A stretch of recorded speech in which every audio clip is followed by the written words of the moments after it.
Welcome to the Regional Security Podcast. Today, I have the privilege of talking to Edwin Kwan. How are you doing, Edwin? I'm doing really well, Danny. Thank you for having me on here. It's great. Well, we had a conversation last year on patch prioritization, and it's great to reconnect with you now, this time on my podcast, to learn from you. And of course, this podcast is about reasonable security.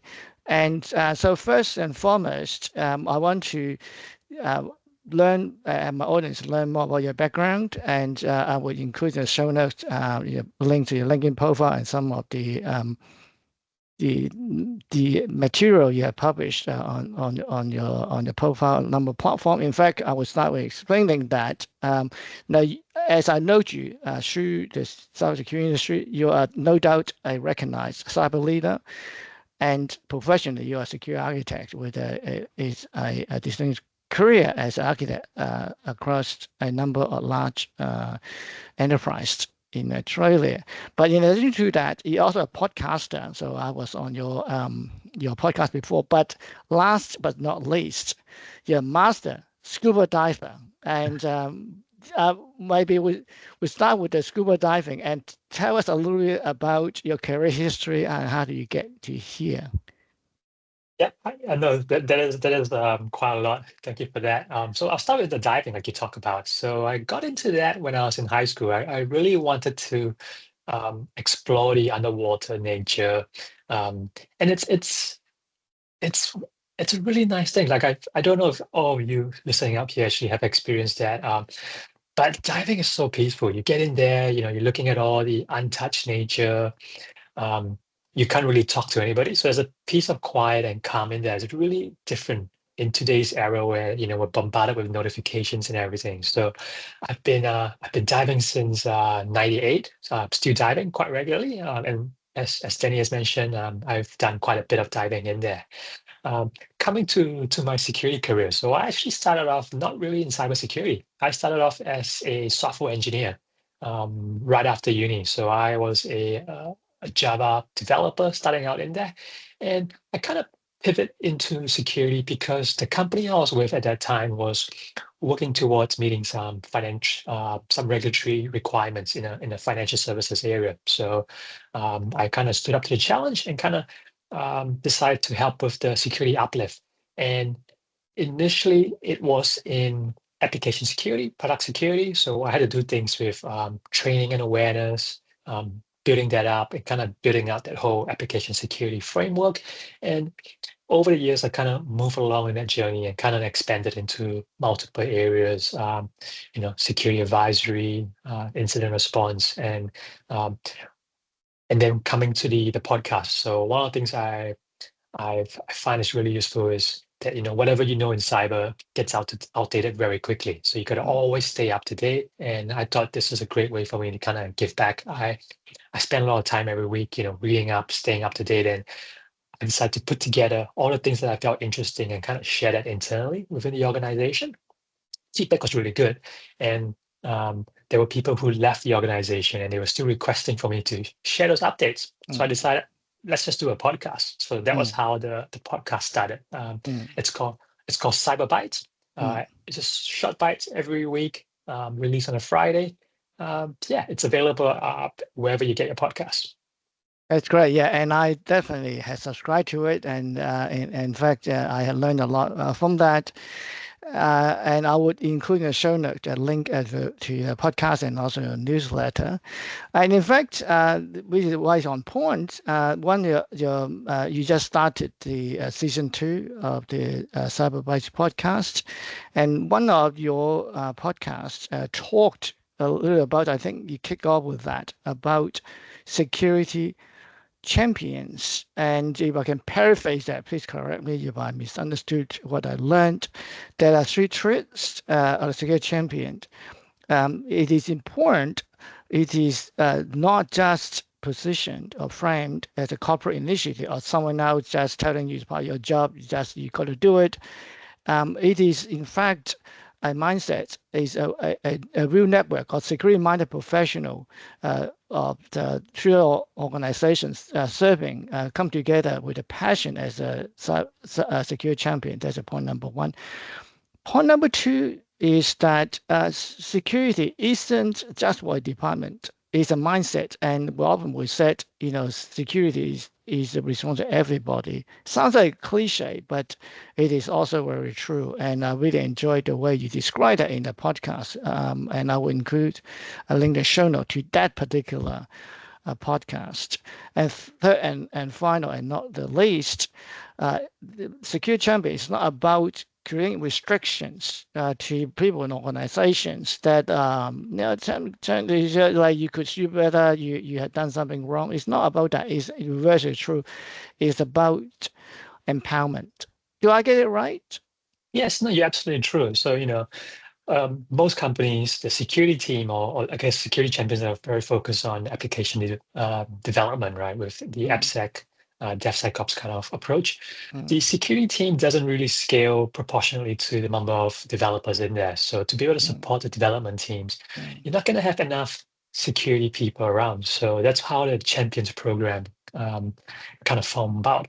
I've seen a lot of companies attempt to have a champions program, and I've seen some that have done well, and I have seen some that haven't done as well. So that's kind of where I came up with those particular traits in there, where it is the champions is something that you want to. It isn't just a set and forget kind of initiative. You have to constantly spend a lot of time working on it. You need to make sure you pick people who are interested in security. I made that mistake in my first organization where we kind of went and said, hey, we need to have one champion in every dev team. And then there were people who were voluntold. So they didn't volunteer, they were told to volunteer. It's like, you're the champion. And that is, I guess, one of the pitfalls of it. So they're not really there. They're not really enthusiastic. They're not really wanting to be there. And they are going to be a developer for their team first and a security champion second. So they're going to look out for, the deadlines, the metrics that their team has. We're going to try and focus on speed of delivery. Security is something that we can do if we have time. So it's also a program that needs support and buy-in from the entire organization, not just the security department, it's everybody. You need the support for the champions. You need to kind of dedicate time for them to engage with the security team, time for them to kind of do their thing. And I think a misconception about security champions is people think that, oh yeah, I've got a champion, so now they're going to do everything security. But that's not the case. The champion isn't the person which is the most cyber expertise. It's not. It's the person who is, I guess, the line to the security team. They're the ones to, I would say they're the most security enthusiastic person in the team. The ones who kind of think about security, ask teams about it, share constantly with the security team about what the teams are doing, so we can get that feedback loop, and the other way around too, getting information from the security team back to the development team itself in there. So those are the three main traits in terms of what you need to have in there for it to be successful.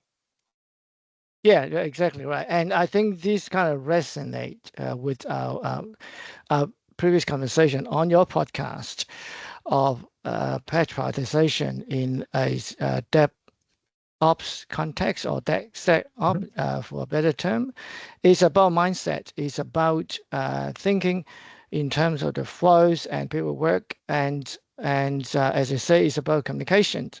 Sometimes it's security teams as a silo. Often they don't necessarily have in-depth knowledge of the development process, might not have programming background, and I have some tinkering in programming. I wouldn't call myself at knowing programming. And so this is really, I think, part of the rest conversation. And we talked a little about that in a software supply chain context. There's a lot of now focus on that because a lot of vulnerability. I think the most high-profile ones are still in the news is SolarWinds, that putting aside what one's opinion, what has happened, and whether the prosecution is warranted, putting that aside, there's a wake-up call that managing software supply chain vulnerability is a necessity and that a consequence. So I want to go back and ask you, just drew into the security champion, and you described in your career history how you started with as a developer in Java, and you switched into security. In your journey, and I would imagine you have managed to encourage a few people step forward to nominate themselves or be nominated, but take on the challenge with champion. How do you go about identify those champions? Just maybe one or two examples, without naming any specifics. And what was the journey encouraging and building the apps as a champion? It's a very timely question because I'm about to go through this journey myself right now. So, how do you engage them? I've started off by doing a secure coding event within the Mm, organization, mm, almost like a tournament itself. And there's two purposes for that. First one is to kind of increase the secure coding knowledge within the mm, organization, but the mm, second is about engagement. So it's just to see who are the people who resonate well. All developers want to build secure code. Some are just mm, more interested in the security aspect than others. So you want to identify those people. And my strategy was going to be, or is going to be at that event to observe who are the people who, are asking a lot of questions, who are the curious ones. And those are the ones that you want to kind of engage. And after that event, the ones who are very curious, mm, um, I'm going to invite them for further sessions where mm, it's not work. It's about feeling that curiosity. Hey, we're going to share you more. We're going to share some things we found in the industry, like a threat update. What's happening in mm, industry? mm, What are the like when you talk about SolarWinds, third party risk. How's that impacting? How can that impact our organizations? What can we do so that just to build that engagement? So identifying them with that and then just kind of engaging with them on a monthly basis. It's which what I came back to in the beginning, where it's an ongoing program that you need to make sure you commit time to engage with the champions with relevant information, timely, specific to their teams. You're not going to share about something that isn't relevant to what they're building. They need something to take back that kind of go, yep. In the past, what I had done that really resonated well was to share things that you found during a pen testing assessment. mm, Might not be mm. the application, but it's within your organization and say, Yep. this is what we found.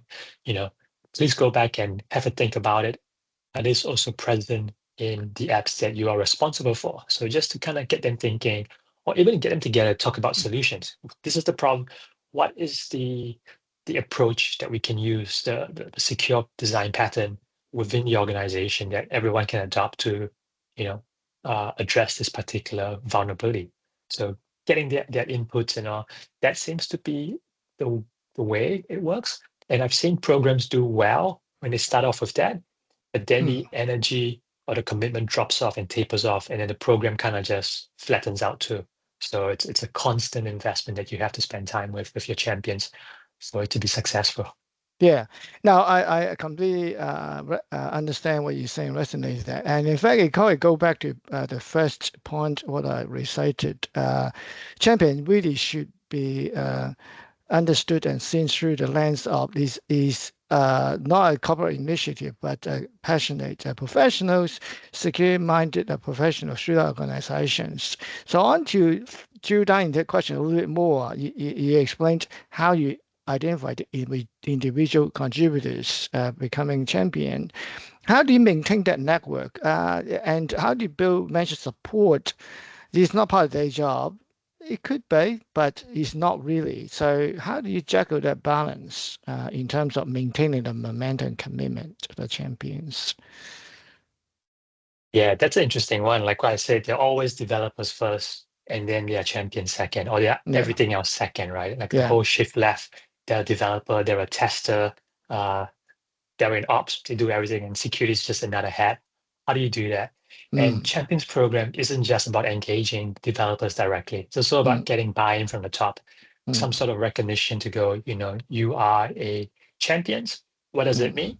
I've seen organizations where you even put that into a performance required metric for them. So it's something that they get recognized for as part of their I guess their yearly performance review, kind of going, hey, you've done some stuff in there.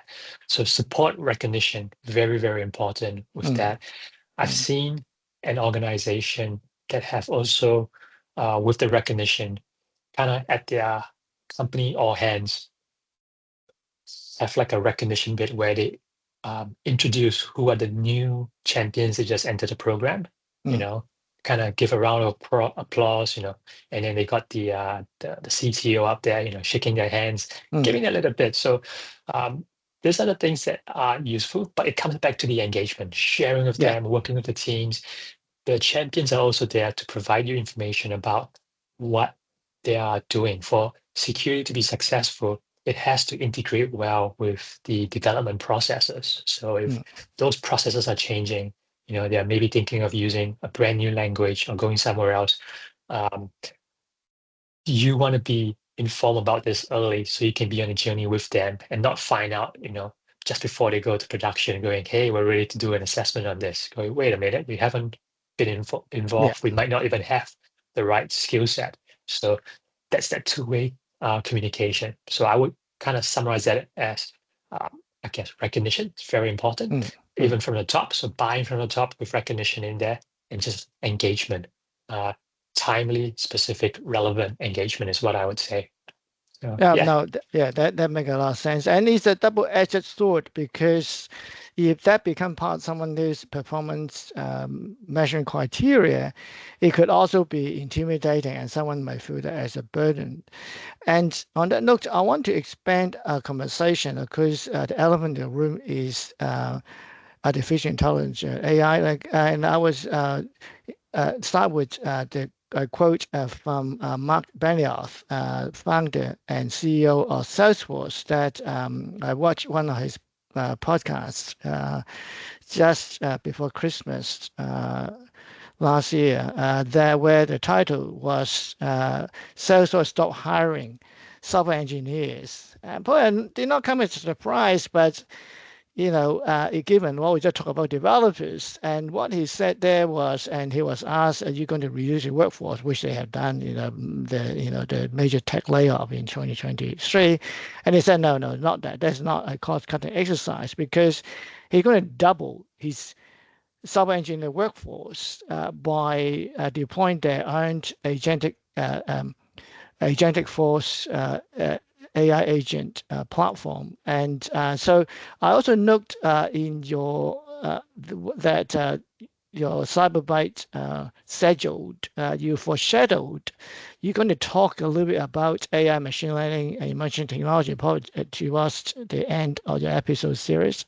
So without stealing the thunder, just want to get your idea is how would AI technology change the dynamics of cyber champion when some of your colleagues, they are not people and they don't have KPI, is like you can turn them off, they don't care too much. Maybe they have feelings, I'm not sure. Maybe the AI has feelings. Did they get hurt if they kind of didn't get the bonus? I don't know. maybe you get hallucinations if you get hurt. I think it's very much, or maybe the people who sit next to that hallucinate and think as if they actually in love with the AI agent, their colleague, and want to buy them a coffee, but they couldn't. So yeah, jokes aside, what's the take on this move to say we're not hiring software engineers because your new teammates is AI?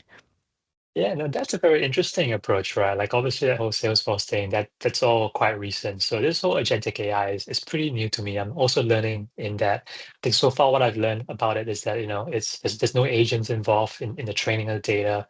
You kind of have deterministic control. So it's quite different from Gen AI. So that is something I'm still on the journey of learning in there in terms of what the impact would be. So you have to stay tuned in terms of what I'll cover in my last episode, because that's still in the progress of being built out. Absolutely, yeah. So and you touch on the I think a really key consideration is Well, general AI, of course, a lot of conversation being around training and the costs and the compute hardware requirement to complete the training, such as ChatGPT before I think costs $100 million and so on and so forth. Where DeepSeek, all the rates recently, they can do a fraction of the cost. Where without going to this is not an AI conversation podcast, but what I learned is that through my limited research, as you touched on just now, well, there's no training involved in agents because that's the whole point. Agents behave autonomously, and so you want to leave them alone. They would then talk to the general AI backend as needed. But you can't tell, and the point is you don't tell what they do. You hopefully they do the right thing, and the only interaction you have is hopefully you set the business rules correctly. And I would describe it as like herding cats, and the joke is never work with children animal. And this is I will add that never work with children, animal, or Asian AI, but unfortunately, I don't think there's a very choice in the last one. They will be there. So yeah, so do I kind of understand what you described just now with AI and Gen AI? I believe that those AI and then agentic AI will have play a big part in engaging with the champions, with training and awareness, because it's going to be able to look at emerging threats, what's coming out, what's happening out there. It's gonna, I would kind of say it's almost like predictive security awareness to kind of going, what do we need to engage with teams? So there'll Mm, be a bit um, of opportunities to leverage that coming in. Because as I said, a champions program is quite a bit of effort to run. You need to mm. make sure the information is timely. When something comes to the news, how can you prepare a brief or quick engagement within your teams in there? I think that's one of the areas that tools or advancement like this can kind of provide all that insight quickly and timely to your champions. Yeah, absolutely. Yeah. So on that note, let's switch back to today. So that's in the future, and of course, encourage everybody to follow and subscribe to your Cyberbytes podcast, and watch out for that finale talk about AI, machine learning, and emerging technology. But coming back to here and now, we talk a little bit about your career history and how you built a cyber champion, a security champion, and how to build mental support for that. Given this is a recent security podcast, speculating here, I think able to measure reasonableness in people's approach and effort in delivering secure coding, probably not. It's probably a useful framework. And often I ask my guests if they can share, some of the reasonable measurements that are practical and I think you might have used. If you can share some of those experience, for a newcomer who want to build uh, find security champions, how do you frame reasonableness to them so they don't feel obligated and burdened? Yeah, no, that's really good. You've asked some tough questions because when you talk about engagement with champions program or training, how do you measure um, what is effective? And a lot of times these are kind of lagging indicators, right? So what you Mm, should essentially see is you should see fewer vulnerabilities or security issues being discovered down the track. If you've done a training on OWASP top 10 or just something specific, you should see less of that. So that is one of the lagging indicators that I tend to use to kind of target and burn that down. And what I tend to do is I like to run um, a top 10 40 organization I'm with. So every year we focus on what is our top 10 list. And the measure is that hopefully whatever number one doesn't stay number one, mm, keeps mm, getting pushed down. And we get new things based on new technology, new languages that come in there. mm, The other one, so that's one metric. The other one, which is a little bit more about how people feel about the engagement. So mm, I kind of use like a survey to see, hey, is this something that you enjoy? Would you come back for more with regards to the training or the engagement process? Because again, this is working with people. You want them to be enthusiastic. So almost like a scoring, NPS scoring essentially, but you do a survey to kind of get that. I know that's very subjective. It's something I kind of use to kind of get feedback, and also talking to the people after that. They might say one thing on the survey, but when you talk to them and you ask them about what are the areas that you like or to see more, what are the areas we could do better, that's where you get the real feedback. So that's one of the real measures I use. I guess it's very subjective for that. And the last one is, with this training, we also look at attendance. A lot of times, security champions program or training is not mandatory. So I want a program where you're not voluntold, you volunteer in. So to see how many people are we getting in and how long are they staying in there. So I've done programs where it hasn't been as engaging and people will come to the session and you can see them on their laptops, busy doing stuff. After the morning tea, they don't come back. They've been called away to fix an issue, and you kind of went, well, I guess that's a thought of the program not being engaging enough. So uh, to wrap it up again, the three things. So the one is a lagging indicator, should be fewer issues or vulnerabilities. There should be good engagement, which is more your NPS scoring from your surveys and all. And the last one is the attendance. People want to be champions in there. So yeah, I think that's like you say, reasonable metrics for defining a successful program. Absolutely, and I resonate what you just walked through because I cheated a little bit by watching your podcast and reading the transcript where you actually have a section, if I recall correctly, on metrics. Metrics is a big focus on that Cyberbyte podcast, Yes. and you do have a section within the measurement, qualitative and quantitative measurements. But we've got a couple of minutes left, and I want to just expand on that. Okay, as I said, alluded earlier, measuring people's performance from a chamber perspective is a double-edged sword. And I was speculating you might have some pushback. How you deal with those objections? You kind of alluded to somewhat, but maybe if there's one or two tips you can, top tips that the audience can take away and learn from your experience. Yeah, and I think the pushback is how you frame those measurements. So if those metrics are low, I look at it not in terms of we need better champions. I look at it in terms of we need to change our program to engage with people better. Absolutely, yeah. Maybe the way we provide information is not timely. They're not absorbing it. It might not be the best format. Are we just, sending them documents to go here, read all this? Is that useful? What resonates with people? So those metrics are more for myself and my team to kind of go, how can we engage better?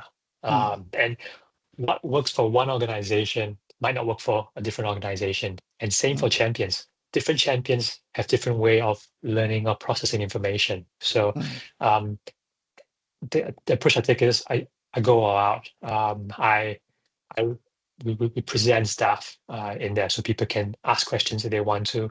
We also shoot it out in a email format. It's on the internal wiki so people can know about that. You also have sessions with people. You catch up with them. You spend time. You ask questions. You follow up. Those are the different areas. So those metrics are more a report card on me, not really on the champions themselves. So that's how I see them, and by that I don't think it's as controversial or there's better pushback because it's not on the champions themselves. Yeah, absolutely. And I think that you sum up this very nicely that, a leader is one that are humbled and you resonate with people and people wanted to follow you because they wanted to rather than as opposed to a manager which people are obligated to follow instructions. So what I describe is I would characterize as a true character of a leader that you listened and you have compassion and resonate with people you're trying to encourage and build. So I don't know. Oh, thank you for giving me and my audience time to learn from you of the art of building security champions. And I would encourage all my audience to subscribe and follow your Cyberbite podcast, and as I have done, and I learned a lot. So I definitely recommend it. So thank you very much for giving me time. I look forward to catching up and have a further conversation probably after season 2 and reflect on, and I would look forward to the last episode on AI, machine learning, and emerging technology. Thanks, Danny. It's been a lot of fun talking about this with you. It's obviously a passion of mine talking about that. And yes, I will hold you to that. And stay tuned for the last episode where we talk about emerging technologies, and we'll have another session to kind of debrief and talk about that. And thank you once again for the opportunity. Thank you very much. I look forward to it. So, yeah. All right. So